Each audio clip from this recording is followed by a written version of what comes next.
بڑے اچھے ہیں، قدے رانا رکھتے ہو، جھیل جیسی آنکھیں ہیں، اور تم چلتے ہو تو قیامت چلتی ہے، لیکن مجھے تم اچھے نہیں لگتے اگر تم ناشکرے ہو۔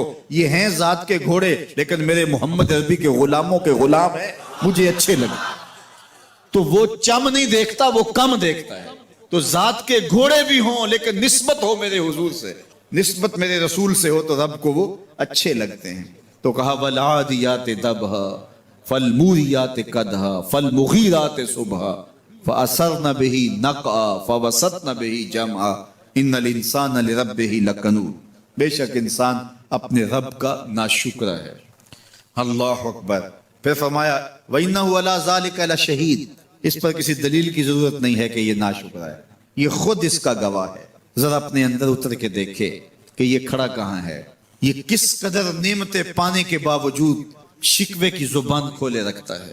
یہ ناشکرہ ہر وقت اس کی نعمتوں کی ناشکری کرتا رہتا ہے۔ جتنی نعمتیں اس کو عطا کی، اس کو تو ہم نے جو چمکتی روشن آنکھیں دی ہیں، اس کو بولتی زبان بخشی ہے، خوبصورت چہرہ دیا ہے، قدِ رانا بخشا ہے، اس کو دماغ دیا ہے، دماغی قوتیں عطا کی ہیں، اور اس کو سننے والے کان دیے، اس کی زبان پہ ذائقے رکھ دیے، نظام انہضام، نظام تنفس، کیا کیا نہیں سے عطا کیا، لیکن ہر وقت یہ ناشکری کے کلمات ہی بولتا رہتا ہے۔ میرے پاس یہ بھی نہیں، یہ میرے پاس یہ بھی نہیں، میرے پاس یہ بھی نہیں۔ دیکھیں اس کے پاس کیا کیا اس کے مالک نے عطا کیا ہے۔ تو یہ ہر وقت ناشکری، اور پھر جوں جوں ہم قیامت کے قریب ہوتے چلے جا رہے ہیں، ناشکری بڑھتی چلی جا رہی ہے۔ میں کوئی بہت لمبی عمر نہیں رکھتا، لیکن مجھے آج سے 35 سال پہلے کے حالات کی ہوش ہے، اور جو میرے سے زیادہ عمر میں ہیں وہ اس سے پہلے کے حالات جانتے ہیں۔ تو میرا بنیادی طور پہ ایک دیہات سے تعلق ہے، تو میں اچھی طرح جانتا ہوں کہ لوگوں کے پاس جو آج کچھ ہے وہ آج سے 35-40 سال پیچھے نہیں تھا۔ بالخصوص دیہاتوں کے اندر لوگوں کے پاس 1 یا 2 جوڑے ہوتے تھے اور انہیں بار بار پہنتے تھے۔ کسی شادی یا بیاہ کے موقع پہ جانا ہوتا تو بعض اوقات کسی سے وہ لباس یا جوتے مانگ کے لے کے جاتے۔ مجھے اچھی طرح یاد ہے کہ اس زمانے میں لوگ اپنے کندھے پر ایک کپڑا رکھا کرتے تھے، اور شادی پر اگر کسی نے جانا ہوتا تو جس کا کپڑا بہت اچھا ہوتا تو اس سے وہ مانگ لیا کرتے تھے کہ میں نے ذرا شادی پہ جانا ہے۔ بڑے بھائی کے جوتے پہن لیا کرتے تھے، اور اسی طرح گزر ہوتا تھا۔ کبھی کوئی شکوہ زبان میں پیدا نہیں ہوا تھا، اور لوگوں کے شکستہ سے کچے گھر ہوتے تھے، اور گھر کے صحن میں ایک درخت ہوتا تھا، دوپہر وہاں کاٹ لیتے تھے۔ اکثر لوگ دوپہر کا کھانا تیار نہیں کرتے ہوتے تھے، دودھ پی کر کے ہی گزارا کر لیتے تھے۔ صبح کو ناشتہ اور شام کو کھانا ہوتا تھا، لیکن اس کے باوجود اللہ کا شکر کیا کرتے تھے۔ یہ پچھلے دن میں گزرا تو دیکھا کہ بچے کھیل رہے ہیں اور غبارے پھوڑ رہے ہیں، اور جب غبارہ پھٹتا ہے نا تو بچے خوش ہوتے ہیں، کہے لگاتے ہیں۔ پھر دوسرا غبارہ ہے وہ اس سے کھیلنے لگ جاتے ہیں، اور پھر جب وہ پھٹتا تو پھر خوش ہوتے ہیں۔ تو میں ذرا رک گیا اور اس منظر کو دیکھنے لگا، اور پھر میں نے کہا کہ غبارہ پھٹتا ہے تو یہ بچے خوش ہوتے ہیں، لیکن جب ہمارا زمانہ ہوتا تھا، جب ہم بچے تھے تو غبارہ پھٹتا تھا، ہم رونے لگ جاتے تھے، کیونکہ کھیل ہی ختم ہو جاتا تھا۔ ایک ہی غبارہ ہوتا تھا 5-6 بچوں کے پاس، اور غبارہ پھٹ گیا تو کھیل ختم، تو سارے رونے لگ جاتے تھے۔ اور اب یہ غبارے پہ غبارہ پھوڑ رہے ہیں اور خوش ہو رہے ہیں، تو کہاں سے کہاں ہم آ پہنچے۔ لیکن اس زمانے میں اگر کسی سے پوچھا جاتا، لوگ پیدل سفر کرتے اور لباس بھی پورے نہ ہوتے، تو جب کسی سے پوچھا جاتا کیا حال ہے تو وہ لمبا ہاتھ کر کہتا ہے اللہ کا شکر ہے۔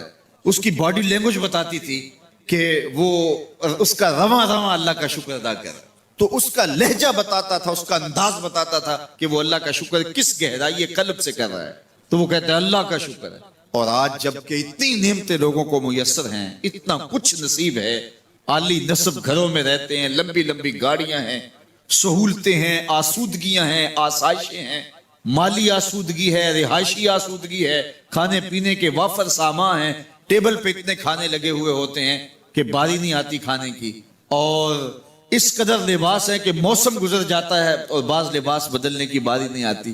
لیکن اس کے باوجود کسی سے پوچھے جناب کیا حال ہے، آسودہ حال شخص سے بھی پوچھیں تو وہ بھی بڑے آہستگی سے کہتا ہے بس چل ہی رہا ہے۔ تو وہ زمانہ تھا کہ جب لوگوں کے پاس کچھ تھا نہیں تو لمبا ہاتھ کر کے کہتے تشکر کا لہجہ کتنا دل آویز تھا، اللہ کا شکر ہے۔ اور آج کہتے ہیں بس گزر ہو ہی رہی ہے، بس چل ہی رہا ہے، تو ناشکری بڑھتی چلی جا رہی، اتنا کچھ ہونے کے باوجود جو ہے وہ ان کا بھی چل ہی رہا ہے۔ تو کہا ان الانسان لربہ لکنود، بے شک انسان اپنے رب کا ناشکر ہے۔ اتنی نعمتیں کھانے کے باوجود، اتنی دولتیں سمیٹنے کے باوجود، اتنی عزتیں پانے کے باوجود، اتنی آسائشیں حاصل کر چکنے کے باوجود، دولت کے اتنے انبار رکھنے کے باوجود، اس کی زبان بولتے ہوئے کتنے بخل سے کام لیتی ہے کہ بس گزر اوقات ہو ہی رہی ہے۔ اور میاں تیرے رب نے تجھے اتنا کچھ دیا، یہ دولتیں، یہ دولتوں کے انبار، یہ آسودگیاں، یہ بہاریں، یہ سب کچھ نہ ہوتا، تجھے زندگی بخش دی تھی، اس کا ہی شکر تیرے اوپر واجب تھا۔ اللہ اکبر۔ اللہ نے حضرت انسان کو یہ جو کچھ دیا ہے، کتنی چیزیں ہیں ہمیں پتہ بھی نہیں کہ وہ نعمت ہے، لیکن اللہ نے ہمیں عطا کی ہے۔ دنیا کا ایک امیر ترین شخص تھا اناسس، تو اس کے یہ آنکھوں کے جو پپوٹے تھے یہ کام کرنا چھوڑ گئے۔ ہمیں کبھی اس کا احساس بھی نہیں ہوا کہ یہ کوئی نعمت ہے۔ آٹومیٹک سسٹم میرے رب نے لگایا ہے، ادھر تنکا اڑا ادھر آنکھ بند ہو گئی، لیکن اس کو مسئلہ کیا ہوا کہ یہ پٹھے اس کے ختم ہو گئے اور وہ اپنی مرضی سے آنکھیں نہیں بند کر سکتا تھا۔ ڈاکٹر سلوشن ٹیپ لگا کے آنکھیں کھول دیتا اور جب اس نے سونا ہوتا تو وہ بند کر دیتا۔ دنیا کے امیر ترین لوگوں میں سے ایک نام تھا، تو کسی نے اس سے پوچھا کہ تیری زندگی کی سب سے بڑی خواہش؟ اس نے کاش اپنی آنکھیں اپنی مرضی سے کھول سکوں۔ کاش اس کے لیے تجھے کوئی قیمت لگانی پڑے تو کتنے پیسے لگا سکتا ہے؟ کاش ساری دولت لگ جائے، کاش میں اپنی آنکھیں اپنی مرضی سے کھول سکوں۔ مجھے یہ بتائیے کہ حضرت انسان کو کیا کچھ نہیں اللہ نے دیا۔ یہ لعاب ہے نا، لعاب ہم روز تھوکتے ہیں، یہ مقدار سے کچھ کم ہو جائے تو بولنے میں دقت، نظام خراب۔ یہ جو لعاب ہمارے منہ میں آتا ہے جو ہم تھوک دیتے ہیں، یہ قدرتی گریس ہے جو بولنے میں مدد دیتی ہے، نظام کو ٹھیک رکھتی ہے۔ اور اگر یہ لعاب کم ہو جائے مقدار سے تو نظم خراب ہو جائے۔ اللہ اکبر۔ تو ہم نے کبھی سوچا کہ یہ بھی نعمتیں ہیں؟ باقی روشن آنکھیں، چمکتا چہرہ اور زور آور ہاتھ، چوڑی چھاتی، دھڑکتا دل، اور کہتے ہیں اس دماغ کا اگر کمپیوٹر تیار کیا جائے تو نیو یارک شہر سے بڑا ایک بکریاں چرانے والے شخص کے دماغ کا کمپیوٹر بنے۔ یہ حضرت انسان کو اللہ نے اتنا کچھ دیا ہے، اور پھر اس کو نعمتیں دی، عزتیں دی، جائیدادیں، زمینیں، لمبی لمبی گاڑیاں، عالی نسب پلازے، کتنا کچھ دیا، پھر خوبصورت اولادیں دی، کیا تسکین قلب کے لیے رکھا اس نے۔ تو اس کے باوجود بھی یہ کہہ رہا ہے بس چل رہا ہے، گزر اوقات ہو رہی ہے۔ ان الانسان لربہ لکنود، انسان اپنے رب کا کتنا ناشکر ہے، اس نے کیا کچھ اسے عطا کیا، کیا کچھ عطا کیا، لیکن یہ شکر کا کلمہ بھی نہیں بولتا، بخل سے کام لیتا ہے۔ تو کہا یہ ناشکر ہے، اور اس پر کوئی خارج سے دلیل لانے کی ضرورت بھی نہیں ہے۔ وَإِنَّهُ عَلَىٰ ذَلِكَ لَشَهِيدٌ، اور یہ خود اس پہ گواہ ہے۔ ذرا اپنے اندر اتر کے دیکھے تو یہ کتنا بخل کرتا ہے شکر ادا کرنے میں، اسے خود سمجھ آ جائے گی۔ وَإِنَّهُ لِحُبِّ الْخَيْرِ لَشَدِيدٌ، اور اس کی ایک خصلت یہ ہے کہ یہ دولت کی محبت میں بڑا سخت ہے۔ دولت کی محبت یہ بہت زیادہ اپنے سینے میں پال چکا ہے، اور یہ دولت اس کی محبوبہ بن گئی ہے۔ دولت تو اس کی ضرورت ہونی چاہیے تھی، لیکن اس نے اس کو اپنی محبوبہ بنا لیا۔ وَإِنَّهُ لِحُبِّ الْخَيْرِ لَشَدِيدٌ، اس کو محبت زر شدت سے ہو گئی ہے، سویر سے شام تک اس کا وظیفہ ہی یہی ہے، اس کی زندگی کے اندر منصوبے یہ چلتے ہیں۔ اللہ نے اتنا نوازا ہوا ہے، اس کی ساری زندگی آسودگی سے گزر سکتی ہے جتنا اس کے پاس موجود ہے، لیکن اس کے باوجود ہر وقت اس کے دماغ کے فیتے پہ یہی چلتا ہے اور یہی کہانی چلتی ہے، یہ زیادہ کیسے ہو، یہ زیادہ کیسے ہو، یہ زیادہ کیسے ہو۔ اس اضطراب نے اس کو بے چین کر دیا ہے، اور خواہش زر نے، حوث زر نے اس کا چین چھین لیا ہے، اور اتنی محبت جاگزی ہوگی اس کے دل میں کہ اللہ کی محبت کے لیے اس کے دل میں جگہ ہی نہیں بچی۔ وَإِنَّهُ لِحُبِّ الْخَيْرِ لَشَدِيدٌ۔ اللہ اکبر۔ اب پہلے گھوڑوں کی اداؤں کی قسمیں کی، پھر اس کے بعد حضرت انسان کی یہ جو بڑی خامیاں تھی، جو خامیاں جڑ ہیں اس کی باقی خامیوں کی، ان کو بیان کیا۔ ایک تو ناشکرہ ہے، جو ملا ہے اس پہ یہ شکر ادا نہیں کرتا، حالانکہ اگر وہ شکر ادا کرے، رب کا وعدہ ہے کہ اگر تم شکر ادا کرو گے میں اور زیادہ دوں گا۔ ایک تو یہ شکر نہیں کرتا، اور دوسرا یہ ہے کہ دولت کی محبت اس کے رگو ریشہ میں رچ بس گئی ہے۔ بلکہ اللہ تعالیٰ نے ان بد نصیب لوگوں کی کہانی بیان کرتے ہوئے کہا جو دولت کو مقصود ہی بنا بیٹھے، الذی جمع مالا وعدد، یہ وہ بد نصیب لوگ ہیں جو مال کو جمع کرتے ہیں اور گنتے رہتے ہیں، بار بار حساب کرتے ہیں. الذی جمع مالا وعدد، مال کو جمع کیا وعدد، اور بار بار اس کو گنتے رہے، اتنے ہو گئے، اب اتنے ہو گئے. اللہ کلا لینبذن فی الحطام، پہلے شرف میں الذی جمع مالا وعدد یحسب ان مالہ اخلد، یہ گمان کرتے ہیں کہ ہمارا مال ہمیں لافانی کر دے گا، مال کی کثرت سے ہم محفوظ ہو جائیں گے اور ہمارا کچھ نہیں بگڑے گا، دولت اتنی ہوگی تو ہم ہر طرح سے حفاظتوں کے ساتھ میں آ جائیں گے، ہمارا مال ہمیں لافانی کر دے گا. یحسب ان مالہ اخلد، اللہ تعالیٰ نے فرمایا کلا، ایسا ہرگز نہیں ہے، یہ تمہاری بھول ہے کہ مال تمہیں لافانی کر دے گا، مال تمہیں مرنے نہیں دے گا، مال تمہیں محفوظ کر دے گا. کلا، ایسا ہرگز نہیں ہے، بلکہ کیا ہے، لَيُنبَذَنَّ فِي الْحُطَمَةِ، ہم تمہیں پکڑ کے آگ میں ڈال دیں گے. لَيُنبَذَنَّ کے لفظ پہ اگر غور کیا جائے تو عربی میں جب ان کا جوتا پرانا ہو جاتا تو پرانا جوتا جب پہننے کے بھی قابل نہ رہتا تو اس کو اتار کے ایسے حقارت سے پھینکتے اور اس کے لیے لفظ استعمال کرتے نبذت النال، میں نے جوتا پھینک دیا. وہ جوتا جو پاؤں میں ڈالنے کے بھی قابل نہ رہے اور اتنا پرانا ہو جائے کہ اس کو اب جو ہے وہ مزید مرمت بھی نہ کروانا ممکن ہو تو اس کو پھر پھینکا جاتا ہے اور پھر اس کو وہ حقارت سے پھینکتے ہیں اور وہ جوتا چلتے ہوئے تنگ کرتا ہے تو پھر اس کو اتار کے حقارت سے رب پھینک دیتے ہیں. تو اس کے لیے لفظ بولتے ہیں نبذت النال، میں نے جوتا پھینک دیا. حقارت سے پھینکنے کو نبض کہتے ہیں اور یہی لفظ اللہ تعالیٰ جل شانہ نے فرمایا کلا لینبذن فی الحطمہ، اے اہل عرب جس طرح تم جوتا پرانا حقارت سے پھینکتے ہو ہم حقارت سے تمہیں آگ میں ڈال دیں گے. کلا لینبذن فی الحطمہ، یہ ان مالداروں کی کہانی ہے جنہوں نے مال کو اپنا معبود بنا لیا، مال کو اپنا مقصود بنا لیا، مال مال مال، ہر قدر پامال کر دی، ہر قدر کی قربانی دے دی مال کے بدلے، اور مال ہی ان کا مقصود بن گیا اور یہ سمجھے کہ یہ مال جو ہے وہ ان کو لافانی کر دے گا، ان کو مرنے نہیں دے گا، ان کے لیے حفاظتی حصار بن جائے گا. کلا لینبذن فی الحطمہ وما ادراک ما الحطمہ، اللہ فرماتا ہے جانتے ہو جس حطمہ میں، جس آگ میں تمہیں ڈالا جائے گا وہ آگ کیا ہے؟ مل حطمہ، کیا تمہیں پتا ہے وہ حطمہ کیا ہے؟ پھر خود فرمایا نار اللہ الموقدۃ التی تطلع علی الافئدہ، یہ اللہ کی جلائی ہوئی آگ ہے جو دل کھا جائے گی، جو کلیجے چاٹ جائے گی. تو حب زر، یہ حب دولت اور حب دنیا یہ تمام برائیوں کی جڑ ہے.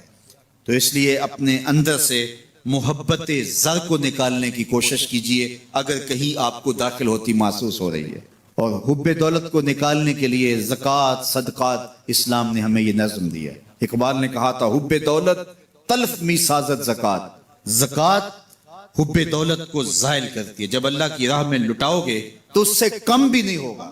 میرے حضور نے 3 چیزیں قسم کر کے کہی، حضرت ابو کبشہ الانماری رضی اللہ تعالیٰ عنہ سے مروی ہے. میرے حضور نے ارشاد فرمایا اگر کوئی شخص کسی کو معاف کر دیتا ہے تو اس کی عزت کم نہیں ہوگی، میں محمد اللہ کی قسم اٹھاتا ہوں. دوسری بات میرے حضور نے فرمائی کہ جو شخص مانگنے لگ جاتا ہے، سوال کا دروازہ کھول لیتا ہے، اللہ اس کے لیے محتاجی کا دروازہ کھول دیتا ہے، اس کی کبھی کمی پوری نہیں ہوتی. اور تیسری بات میرے حضور نے قسم کر کے کہی ما نقص مال عبد من صدقہ، کہا میں اللہ کی قسم اٹھا کے کہتا ہوں کہ صدقے سے مال کم نہیں ہوتا، صدقے سے مال گھٹتا نہیں ہے. تو ایک تو مال بھی نہیں گھٹے گا، یہ ضمانت کس کی ہے؟ میری نہیں ہے، یہ رسول اللہ کی ضمانت ہے. ایک تو مال بھی کم نہیں ہوگا اور دوسرا یہ ہے کہ حب دولت ختم ہوگی. حب دولت تلف می سازت زکوٰۃ، یہ ماہ سیام آ رہا ہے تو زکوٰۃ سے حب دولت کو کم کیجئے، بلکہ صدقات دیجئے، نفلی صدقات کیجئے، غرباء کی مدد کیجئے، مساکین کی مدد کیجئے، اپنے غریب محتاج رشتہ داروں پہ غور کیجئے، ان کی مدد کیجئے، اپنی ہمسائیگی میں دیکھیے، پردے سے مدد کیجئے، ان کی عزت نفس بھی مجروح نہ ہو. یہ جو نمائش لگا کے 10 اخباروں میں چھپوا کے لوگوں کی مدد کرتے ہیں، اس سے گریز کیجئے. کبھی سوچیں کہ اگر آج کسی کی بیٹی لائن میں کھڑی ہے تو کل اگر یہ مرحلہ میری بیٹی کے لیے آ جائے تو پھر میرا مزاج کیا ہوگا. تو عزت نفس کا خیال رکھیے، لوگوں کی غربت کا تماشا نہ اڑائیے، اور لوگوں کی جو ہے وہ محتاجی کو اپنی تسکین کا ذریعہ نہ بنائیے. یہ تو اللہ نے تمہیں دیا اور انہیں نہیں دیا، اور وہ آزمائش کی گھڑی میں کھڑے ہیں، تم ان کے ساتھ کھڑے ہو جاؤ۔ تو لوگوں کی مدد کیجئے، دکھیوں کے کام آئیے، مساجد کی جو ہے وہ تعمیر کیجئے، مدارس دینیا کے ساتھ وابستہ رہیے، اور لوگوں کی فلاح کے لیے، بہتری کے لیے کام کیجئے۔ اللہ نے آپ کو دیا ہے، یہ مال یہاں رہ جانا ہے۔ میرے حضور نے فرمایا، ابن آدم کہتا ہے میرا مال میرا مال، اس کا مال وہ ہے جو اس نے کھایا یا پہنا اور پرانا کر دیا یا آگے بھیج دیا، باقی اس کا نہیں ہے، وہ وارثوں کا ہے۔ مرتے ہی ورثہ بن جائے گا، مرتے ہی ترکہ بن جائے گا۔ کفن بھی میلا نہیں ہونے دیں گے کہ بعض اولادیں تو بانٹ لیتی ہیں۔ اللہ اکبر، وہ گھر جو ان کے لیے بنایا تھا، ایک رات بھی تجھے اس گھر میں رکھنے کے لیے تیار نہیں ہوں گے۔ آج تیرا نام چھن گیا، آج کوئی یہ نہیں کہتا کہ پیچھے اس امام کے اور حاضر اس چودھری صاحب کے، حاضر اس میت کے۔ آج تو ڈیڈ باڈی بن گیا، آج تو میت بن گیا۔ آج خان صاحب، ملک صاحب، چودھری صاحب، پیر صاحب، مفتی صاحب، تیرے سارے ٹائٹل چھین لیے گئے۔ آج پیچھے اس امام کے اور دعا واسطے حاضر اس میت کے، آج تو میت بن گیا۔ آج تیرا لباس بھی پھاڑ کے اتارا ہے، آج تیرے انگوٹھے باندھ دیے گئے ہیں، ناک میں روئی ٹھونس دی گئی ہے۔ آج تو غسال کے رحم و کرم پہ ہیں، وہ تجھے ادھر الٹ دے یا ادھر پلٹ دے، اب تیرے پاس کوئی اختیار ہی باقی نہیں رہا۔ میاں صاحب بولے جان دیواری ڈرونا بنےو تے ہاتھ نہ لاندے ڈرتے۔ آج اولاد بھی دور ہے، پوتے اور پوتیاں بھی ڈرتی ہیں۔ جان دیواری ڈرونا بنےو تے ہاتھ نہ لاندے ڈر دے، جنہ لئی تو پاپ کمائے اج کتھے نہیں تیرے کر دے۔ آج سارے چلے گئے، تو آج اپنے ہاتھ سے اپنی زندگی کو سنوارنے کے عمل کی طرف بڑھیں اور راہ خدا میں خرچ کریں، دکھیوں، مجبوروں اور لاچاروں کے کام آئیں۔ اللہ آپ کی مدد کرے گا اور حب دنیا کم ہوگی۔ اللہ تعالیٰ جل شانہ نے سورہ عادیات میں پہلی 5 آیات میں قسمیں کی، پھر 3 آیات میں جو ہے وہ حضرت انسان کی وہ کمیاں، کوتاہیاں جن کی بنیاد پر باقی گناہ سرزد ہوتے ہیں ان کو بیان کیا، اور اس کے بعد پھر علاج بھی قرآن نے بتایا، اور کس قدر اس کو چوٹ لگائی۔ افلا یعلم اذا بعثر ما فی القبور وحصل ما فی الصدور ان ربهم بهم یومئذ لخبیر۔ افلا یعلم اذا بعثر ما فی القبور، اے اکڑ کے چلنے والے، اے ناشکر انسان، اے دولت کے پجاری، وہ وقت یاد کر جب تو قبر سے اٹھایا جائے گا۔ اس وقت کفن بھی چھین لیا جائے گا۔ اب سب کو چھین لیا گیا، دولت، بینک بیلنس، تیری جائیدادیں، پلازے، گاڑیاں، گھر، کوٹھیاں، بنگلے، سب کچھ یہیں رہ گیا، صرف ایک چادر کفن کی لے کے جا رہا ہے۔ لیکن جب قبر سے اٹھایا جائے گا، یہ کفن کی چادر بھی رہ جائے گی، برہنہ اٹھایا جائے گا۔ اللہ اکبر، نہ پاؤں میں جوتے، نہ سر پہ پگڑی، نہ بدن پہ کپڑا، برہنہ اٹھایا جائے گا۔ سیدہ عائشہ رضی اللہ تعالیٰ عنہ نے سنا تو کانپنے لگی، عرض کی حضور قبر سے برہنہ اٹھائے جائیں گے تو ایک دوسرے سے حیا نہیں آئے گی؟ فرمایا عائشہ معاملہ اس سے بھی آگے ہے، کسی کو ہوش ہوگی تو حیا آئے گی، ہوش اڑے ہوئے ہوں گے، خوف قیامت طاری ہوگا، قبروں سے یوں لوگ اٹھائے جائیں گے۔ افلا یعلم اذا بعثر ما فی القبور، اب بوسرا کا جو مفہوم ہے، جو ترجمہ اور معنی ہے وہ تو رہے، بوسرا کا جو صوتی آہنگ ہے، جب بولتے ہوئے ایک جھٹکا لگتا ہے تو قبروں سے اٹھتے ہوئے لوگوں کی کیفیت معلوم کرنے کے لیے بوسرا کا صوتی آہنگ ہی کافی ہے۔ افلا یعلم اذا بعثر ما فی القبور وحصل ما فی الصدور، حصل کے اوپر جو تشدید ہے، یہ معنی کو کتنی خوبصورتی کے ساتھ ایک مجسم پیکر میں سامنے لا رہی ہے۔ اللہ فرماتا پھر وہ وقت آئے گا جو سینے میں ہوگا وہ تشت ازبام ہو جائے گا۔ آج آپ مجھے نیک سمجھتے ہیں، میں آپ کو اچھا سمجھتا ہوں، لیکن میرے سینے کے اندر کیا چل رہا ہے یہ آپ کو نہیں پتا۔ یہ میں تقریر چہک چہک کے کر رہا ہوں، اس کے پیچھے کیا ہے؟ میں آپ کے دل اپنی جانب موڑنا چاہتا ہوں، آپ کی جیبیں خالی کرنا چاہتا ہوں، یا میں آپ کے سامنے پاک اور ستھرا اور بڑا جو ہے وہ نیکوکار بننا چاہتا ہوں؟